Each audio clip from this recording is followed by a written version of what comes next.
Magandang umaga sa inyo mga fam. Ang devotion natin ngayon ay nasa Matthew chapter 6 verse 19 to 20.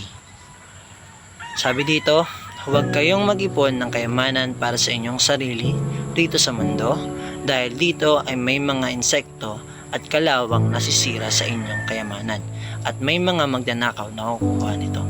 Sa halip, mag-ipon kayo ng kayamanan sa langit kung saan walang insekto at kalawang na naninira at walang nakakapasok na magnanakaw.